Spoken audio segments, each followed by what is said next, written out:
রাতে যখন কারখানা থেকে বাড়ি আসি মনে হলো একটু বিরিয়ানি খেতে। তো আমাদের প্রায় কাছে একটা লোকেশন ঘুটিয়ারি। তো আমরা টোটো করে আমি এবং আমাদের বন্ধু সবাই মিলে উঠে পড়েছি, টোটোয় করে যাব সেই ঘুটিয়ারি, যেখানে যেতে প্রায় 15 কিলোমিটার দূর আমরা সেখানে যাব। তো গাড়িতে উঠে আমি একটু হালকা করে সেলফি দিলাম, আমাদের বন্ধু বান্ধব সবাই বসে আছে। দেখতে দেখতে আমরা প্রায় ঘুটিয়ারির মাজার ভেতর যে রাস্তা, ওই রাস্তার ভেতর চলে এসেছি।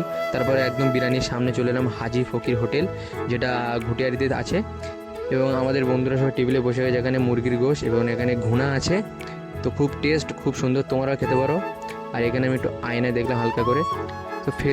তো তোমাদের এখানে লিস্ট দেখলাম হাজি ফকির হোটেলের রেড বোর্ড, তোমরা এভাবে দেখে নিতে পারো কোনটা কেমন দাম। তো তারপর আমাদের বন্ধুদের টেবিলে বিরিয়ানি চলে এলো, কিন্তু আমার টেবিলে এখন আসেনি, আমি খুবই দুঃখিত। খুব তাড়াতাড়ি আসবে হয়তো। দেখতে দেখতে আমার বিরিয়ানি ফাইনালি চলে এলো, তারপর খাওয়া স্টার্ট করে দিলাম, আমি খেলাম এবং আমাদের বন্ধুরা খেলো। তো তারপর খাওয়া দাওয়া হয়ে গেলে তারপর আমরা পেমেন্ট মিটিয়ে দিয়ে আমি গাড়িতে বসেছিলাম। তো বসে যাওয়ার পরে আস্তে আস্তে